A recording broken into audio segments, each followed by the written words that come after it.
Hey guys, it's Rock Warrior 97. Here's my first vid for the new year.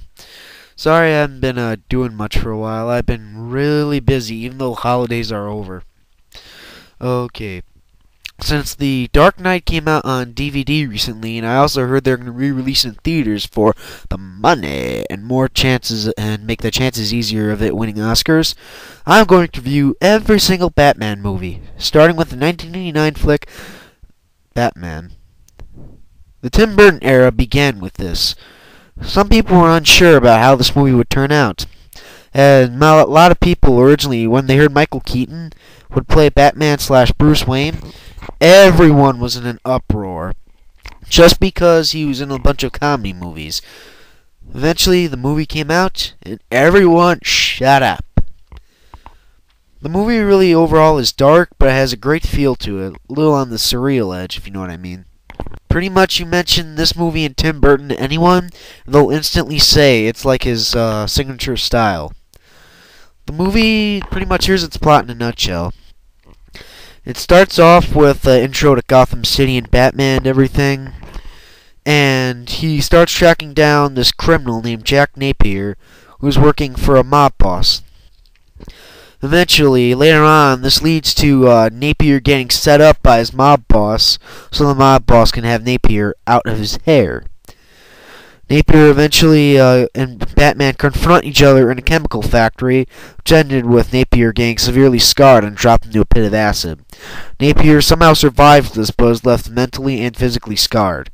You also see a plastic surgeon who has poor materials to work with, resulting in the surgery being botched. His Jack Napier's face is now in a permanent smile, and his skin is turned white and his hair green.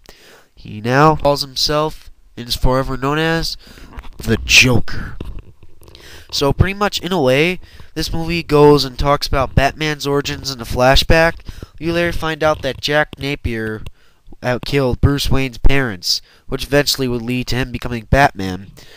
And so pretty much it's villain makes hero, hero makes villain, enemies to the end. I'm not going to spoil the end for you, but this movie overall is excellent. It's probably my favorite Batman movie. I can't tell whether I like this or The Dark Knight better, but both are excellent. And the performance of the Joker is Jack Nicholson, and he just puts on an excellent performance. I know Heath Ledger is great and all. He really did do a good job in The Dark Knight, but I'm sorry, but I prefer Nicholson over Ledger. Maybe it's because Nicholson actually had a pretty decent sense of humor, while Ledger's was more dark. And Ledger really didn't laugh as much, but that's because he played the more serious criminal side of the Joker. The one thing I'll point that out later on in my Dark Knight review. The Joker is so evil and insane in this movie, and yet he can make you laugh along with him. For example, there's a scene towards the end where Joker is literally getting his ass beaten by Batman. Batman punches him in the mouth and you see his mouth bleeding, and he spits out something. You'd believe it was a tooth or something. Instead, it's a pair of one of those fake teeth.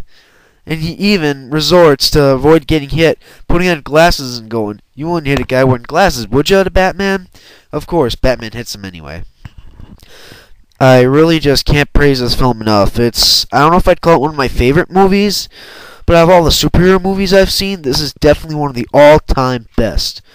On my rating score, I gave it a 5 out of possible 5. Eventually, since this movie was highly successful, Tim Burton was given 100% full creative direction for the next one. Eventually came out in 1992 and was released as Batman Returns. Michael Keaton reprised his role as Bruce Wayne Batman for this one. This also introduced new villains like Danny DeVito as the Penguin and Michelle Pfeiffer as the Catwoman. It also features a side character named Max Schreck, played by Christopher Walken. He isn't exactly one of the main characters, but he still plays a big role in the film. The only complaint I really have with this movie is that it focuses a little bit too much on the villains and not enough on Batman. Overall, though, Burton really did do a good job. However, the movie alienated a lot of mainstream audiences, as there were a lot of sexual scenes in the movie, and it was extremely violent and dark. Probably the most violent Batman movie out of all of them. There was a giant backlash over this movie, and the result of it was, McDonald's does all the Happy Meal stuff. Well, they did it for the '99 Batman movie, and it was okay. But they pulled the Batman Returns one because the movie was so violent.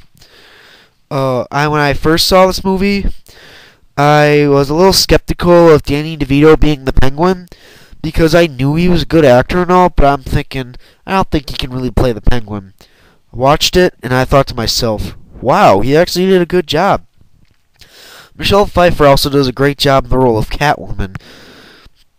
She's a little on the bizarre side, but then again, all of Tim Burton's movies have this bizarre-esque flair to them. Pretty much, Penguin in the movie isn't exactly the traditionally evil villain you'd expect, but he really is just a misfit trying to fit in with us, like the regular people. He's not really sure how our society works, so he acts strange in funny ways, and as a result, we all view him as a monster. And in the end, it's kind of sad, really. Catwoman, as for her, she used to be the secretary of the Max Schreck character I mentioned earlier. However, she stumbled upon files she was not supposed to see, because Max Schreck is secretly doing something illegal. I don't really remember, because it's been a while since I've seen this. But, in a nutshell, Schreck kills her, and she's mysteriously resurrected by cats. She eventually becomes Catwoman, but has amnesia, and doesn't remember who killed her or why she died. She spends the whole movie trying to figure out a purpose in life and who killed her. For a long time, she thinks Batman did, because she remembers seeing Batman earlier. She saw the film. You know what happened. Eventually, she finally figures out at the very end that Max Schreck killed her. She goes to take revenge on him. She and Batman also develop a love interest. Overall, this movie was actually pretty good, and even while it is really dark and kind of depressing, it actually does have bits of humor in it, although it's really subtle. On my score, I'd give it a 4 out of 5. Now, after this movie came out, Burton was supposed to direct the third film, which would have the Riddler in there. However, during the film's production, they were also working on a Catwoman side project. When Warner Brothers Pictures announced that Burton would not direct the third film because there was such a giant backlash over Batman Returns, Burton decided to devote his full attention to the Catwoman film. However, something happened that ended up in development hell for a long, long time, and never saw the light of day until 2004, which had Halle Berry as Catwoman, and pretty much that movie bombed big time, critically and financially.